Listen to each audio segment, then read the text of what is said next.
Bonsoir à tous, bienvenue dans Euronews Soir pour l'actualité européenne et internationale de ce jeudi 14 novembre. Voici les titres de ce journal. L'inquiétude à Venise après une marée haute qui a entraîné d'importantes inondations. La cité des Doges doit être protégée par des digues géantes, mais le chantier a pris du retard. Le Premier ministre italien s'est rendu sur place. Donald Trump sera-t-il destitué au terme de la procédure lancée par les démocrates? Les auditions ont débuté au Congrès pour déterminer si le président américain a abusé de son pouvoir lors d'une conversation téléphonique avec son homologue ukrainien. Interview dans ce journal. Notre reportage du jour tourné à Lyon, en France, se penche sur la précarité des étudiants. La semaine dernière, un jeune homme de 22 ans s'est immolé par le feu après avoir perdu sa bourse d'études. Un geste désespéré, symbole d'un mal-être général.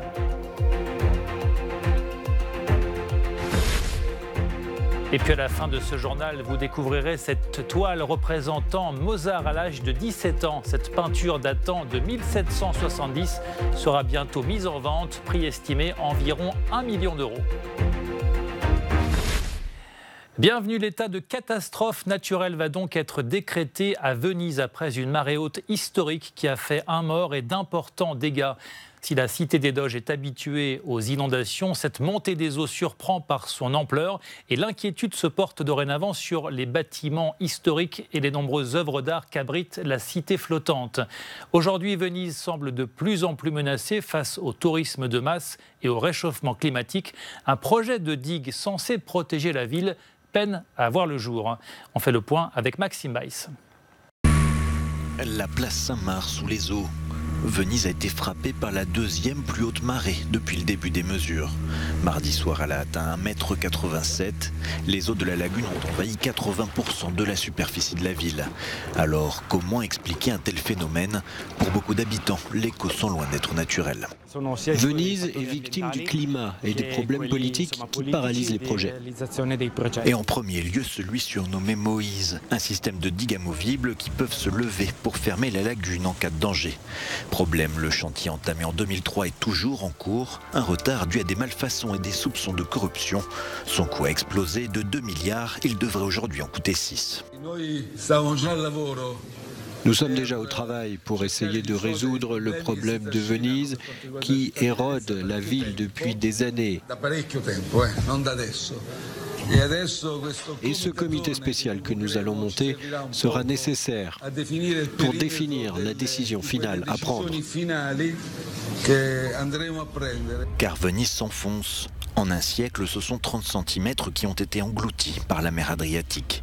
Les énormes bateaux de croisière sont accusés d'en être responsables. Chaque mois, des dizaines de ces géants accostent dans la cité des Doges, entraînant des remous qui affaiblissent les structures de la ville. Près de 30 millions de personnes l'ont visité l'année passée, ce qui fait de Venise l'un des épicentres du tourisme mondial. Un joyau qui pourrait disparaître, victime de l'inconséquence des hommes. Dans l'actualité également, les eurodéputés ont validé cet après-midi la candidature de Thierry Breton à un poste de commissaire européen. L'ex-ministre français de l'économie, ex-patron d'un groupe spécialisé dans le numérique, était auditionné cet après-midi. Son profil posait question, certains évoquant des risques de conflit d'intérêts. Mais Thierry Breton a finalement réussi à convaincre le Parlement. On fait le point à Bruxelles avec Grégoire Laurie. Effectivement, son passé de chef d'entreprise, son implication sur les marchés et dans la vie politique soulevaient des interrogations dans les rangs du Parlement européen. C'était d'ailleurs pour des raisons d'intégrité que les députés avaient rejeté la candidature de Sylvie Goulard. Pour éviter une déconvenue, Thierry Breton a rapidement déminé le terrain. Il a signalé avoir vendu toutes ses actions et s'être retiré de tous ses mandats. Le ton de l'audition était lui aussi plus apaisé. La droite l'interrogeait sur le contenu de son portefeuille et non pas sur les risques de conflit d'intérêts. Les sociodémocrates ont adopté la même attitude. Les attaques sont finalement venues des Verts et de la gauche radicale. Thierry Breton a joué la carte de la transparence et cela a fonctionné puisqu'il est parvenu à rassembler une majorité sur son nom et sur son profil. Au Proche-Orient, un fragile accord de cessez-le-feu est entré en vigueur ce matin dans la bande de Gaza après 2 jours de combat entre les forces israéliennes et le djihad islamique, affrontements qui ont fait plusieurs morts. L'armée israélienne a signalé ce jeudi de nouveaux tirs de roquettes depuis l'enclave palestinienne. Par ailleurs, 8 membres d'une même famille palestinienne sont morts dans une frappe israélienne. On en vient aux États-Unis et à cette procédure de destitution lancée par les démocrates pour faire tomber Donald Trump. Les premières auditions publiques ont débuté devant le Congrès, l'objectif étant de déterminer si Trump a abusé de son pouvoir présidentiel. Le président américain, je vous le rappelle, est accusé d'avoir tenté de faire pression sur son homologue ukrainien afin de déstabiliser Joe Biden, son rival à la présidentielle de 2020. Pour en parler, on retrouve tout de suite Jean-Éric Brana, chercheur spécialiste des États-Unis. Bonsoir. Bonsoir. Alors, quel bilan peut-on tirer de ces premières auditions publiques au Congrès ? Alors on peut en tirer le bilan auquel on s'attendait, c'est qu'elles n'ont rien fait avancer dans cette affaire qui commence déjà à s'embourber, il faut le dire. Elle était censée être très simple, très facile à comprendre pour le public américain. C'était assez simple, je peux vous le dire en 2 mots. Donald Trump passait un appel à son homologue ukrainien et lui demandait de faire une enquête sur Joe Biden pour essayer de plomber sa campagne présidentielle. Et on arrive maintenant à quelque chose de beaucoup plus compliqué parce qu'on a, comme toujours dans ces affaires-là, la charge de la preuve et comment prouver les intentions de Donald Trump à part de faire des interprétations. Et c'est bien ce qui s'est passé avec ces auditions où les 2 témoins clés, en tout cas ceux qui étaient présentés comme ça, se sont livrés, eux, à des interprétations tout au long de leur témoignage, ce que les républicains ont fait remarquer et donc qui disqualifie un petit peu ces témoignages. Ce sont des auditions publiques télévisées, donc qui sont suivies à la télévision sur Internet par les Américains. Comment donc cette procédure de destitution, ces auditions sont perçues par les Américains et notamment chez les partisans de Donald Trump ?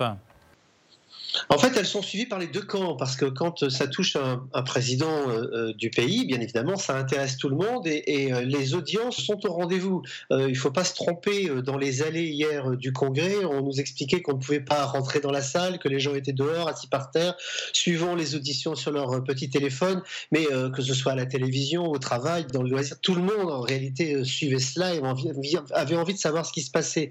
Ça nous rappelle ce qui s'était passé au début du mandat de Donald Trump, souvenez-vous, l'audition de James Comey, l'ancien directeur du FBI, qui avait été renvoyé et on avait battu un record d'audience. C'était la seconde audience après le Super Bowl, c'est pour dire. Mais depuis, les choses ont bien changé parce qu'à l'époque, on avait l'impression que Donald Trump pouvait être viré de son poste dans les quelques jours qui suivaient, alors qu'il venait tout juste d'être élu. Là, on est en fin de mandat et Donald Trump est solidement installé, donc c'est plus du tout le même enjeu et on se rend compte que Donald Trump est assez tranquille. Il a d'ailleurs déclaré hier qu'il n'a même pas regardé ses auditions parce que ça ne l'intéresse pas, qu'il a trop de travail, il est trop occupé. Autrement dire, amusez-vous tant que vous voulez. Moi, je suis pendant ce temps aux commandes et je m'occupe de l'Amérique. Merci beaucoup Jean-Éric Brana. Je rappelle que vous êtes chercheur, spécialiste des États-Unis et auteur de plusieurs livres sur le sujet, notamment Trumpland, portrait d'une Amérique divisée et puis plus récemment, et s'il gagnait encore chez VA Éditions. Merci beaucoup. Merci. On en vient à notre reportage du jour consacré au mal-être des étudiants français. Beaucoup d'entre eux sont confrontés à une très grande précarité.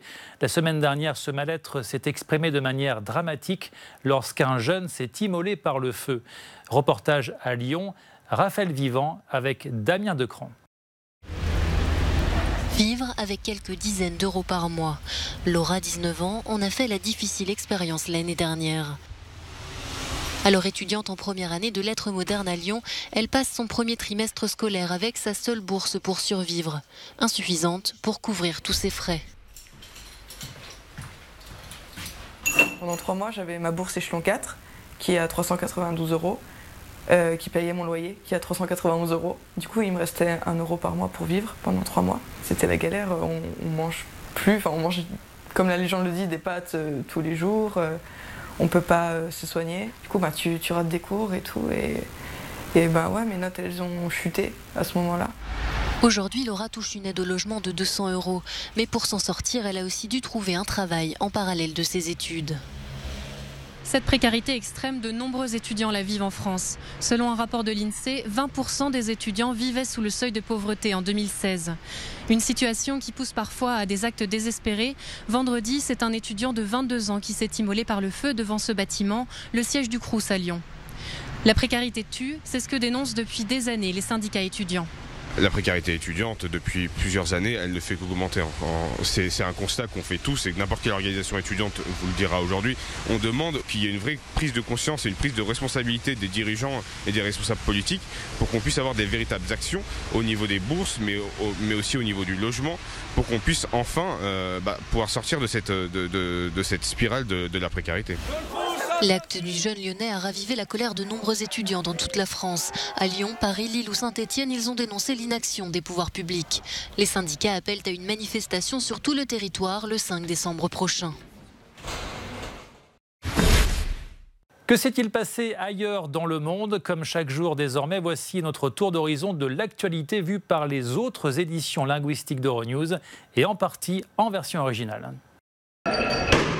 La Bolivia fiel a Evo Morales se revuelve contra las autoridades tras su L'équipe espagnole se penche sur la crise en Bolivie où les violences de ces dernières semaines ont fait au moins 10 morts. Hier, un homme de 20 ans a été tué par balle lors d'affrontements entre la police et les partisans d'Evo Morales, l'ex-président qui a été contraint à démissionner et à s'exiler au Mexique après des semaines de contestation post-électorale.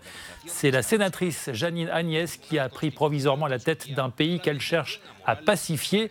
Elle a promis des élections avant fin janvier. Ha dado por buena la autoproclamación sin quórum parlamentario de Agnès. Era nascosta in 144 pacchetti occultati in un carico di banane. Notre bureau italien évoque cette impressionnante saisie de cocaïne, plus d'1 tonne de poudre blanche dissimulée dans des cartons de bananes en provenance d'Amérique du Sud.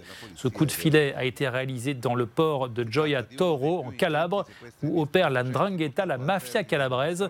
Cette cocaïne aurait rapporté à la vente jusqu'à 250 millions d'euros. 2,5 tonnellate di cocaïna, spesso intercettando carichi di media importanza tra i 30 e i 60 kg. Ein Tiefdruckgebiet hat in Mittel- und Südeuropa für Chaos gesorgt. Die heftigen Et puis nos confrères allemands reviennent sur les chutes de neige dans plusieurs régions d'Europe. Elles sont particulièrement marquées en Autriche, dans la province italienne du Sud-Tyrol ou en Slovénie où des routes doivent être déblayées. Par endroits, ces précipitations ont provoqué des chutes d'arbres et des coupures d'électricité. Par ailleurs, en Croatie, la pluie et un fort vent ont entraîné des inondations sur la côte adriatique. Keller überflutet. Auch der Fährverkehr war teilweise unterbrochen. Et comme souvent, on termine ce journal par de la culture. Un portrait du maître Mozart va bientôt être mis en vente. On y découvre Mozart à 17 ans en train de jouer du piano lors d'un séjour en Italie. Nathan Joubiou. C'est une toile exceptionnelle, témoignage rare d'un jeune garçon devenu par la suite l'un des compositeurs les plus connus de l'histoire, Wolfgang Amadeus Mozart. De son vivant, seulement quelques portraits ont été réalisés. Datant de 1770 et signée par Giambettino Cignaroli, la peinture sera mise aux enchères à Paris le 27 novembre. Mozart a 13 ans, c'est encore un jeune homme qui voyage en Italie avec son père. Et il a été peint pour Pietro Luciati qui a vu Mozart jouer de la musique et a trouvé qu'il était un compositeur étonnant et talentueux. Il a alors commandé le portrait. Ce qui est très intéressant dans celui-ci est la partition musicale. On ne la connaît en fait que par ce portrait. Donc certains musicologues ont dit que cela pourrait être le travail de Mozart lui-même. Un tableau auréolé de mystère, perdu pendant une partie du 19e siècle, il n'a été montré qu'à de rares occasions en public. Son prix est estimé entre 800 000 et 1,2 million d'euros. Voilà, c'est la fin de ce journal. Merci de l'avoir suivi. Retrouvez toute l'actualité sur notre site internet. Restez sur Euronews pour d'autres informations. Très bonne soirée et à demain.